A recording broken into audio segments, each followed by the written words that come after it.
उत्तर प्रदेश का प्रतापगढ़ किसी परिचय का मोहताज नहीं है, बल्कि वो खुद अपने आप में एक पूरा परिचय है। जब जब इतिहास के पन्नों में राजा रघुराज प्रताप सिंह उर्फ राजा भैया का जिक्र होगा, तब तब प्रतापगढ़ उस अध्याय की तरह सामने आएगा जिसका पढ़ा जाना बेहद जरूरी होगा।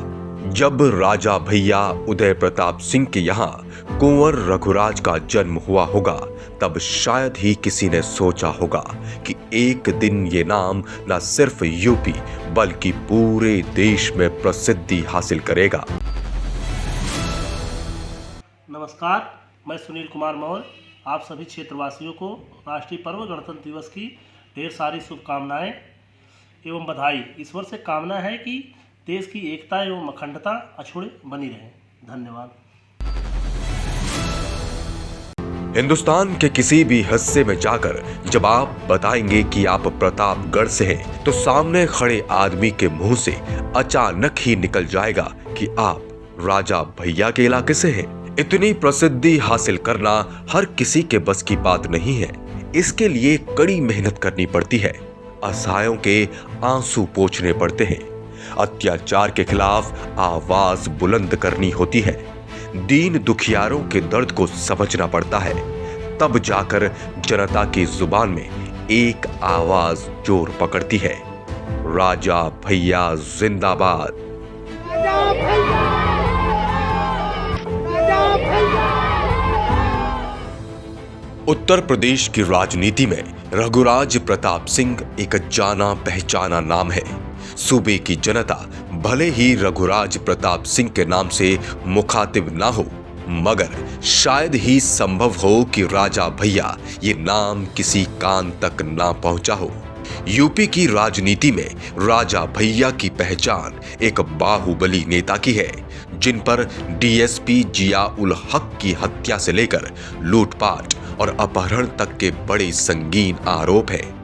राजा भैया प्रतापगढ़ की कुंडा तहसील के रहने वाले हैं, जिसके बारे में कहा जाता है कि राज्य सरकारों की सीमाएं भी यहां आकर खत्म हो जाती हैं। सरकारें खुद में सिमट जाती हैं, सिकुड़ जाती हैं, क्योंकि यहां सरकार भी राजा भैया है, सुप्रीम कोर्ट भी राजा भैया है, जनता भी राजा भैया है और दरबार भी राजा भैया है।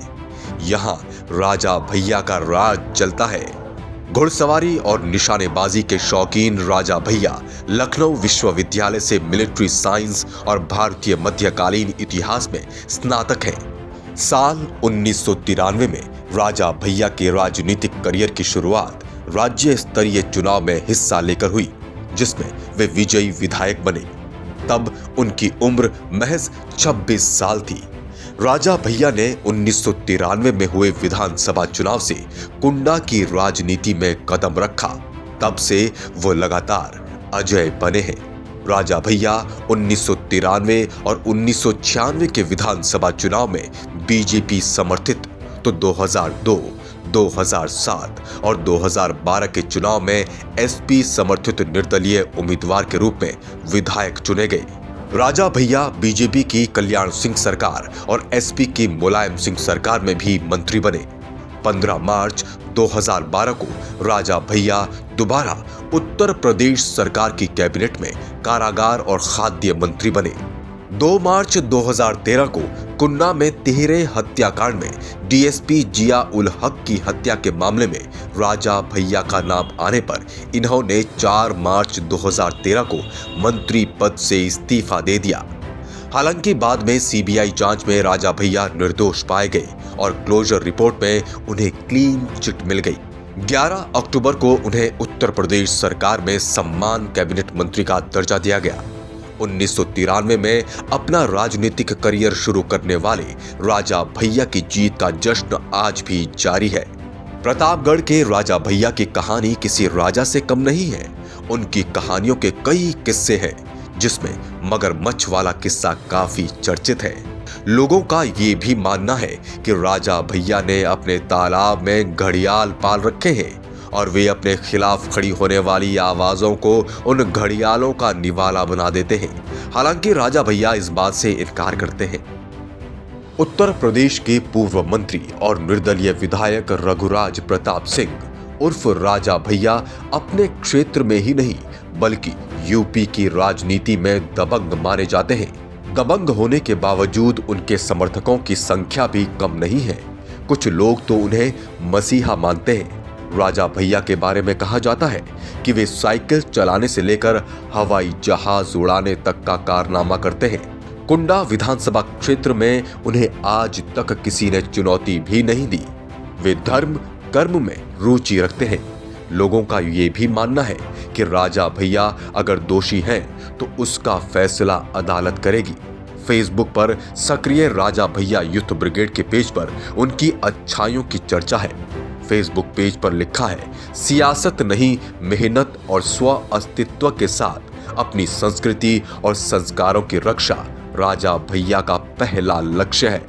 अपनी दरियादिली के लिए मशहूर राजा भैया का जनता दरबार कल भी लगता था, आज भी लगता है और आखिरी सांस तक लगता रहेगा।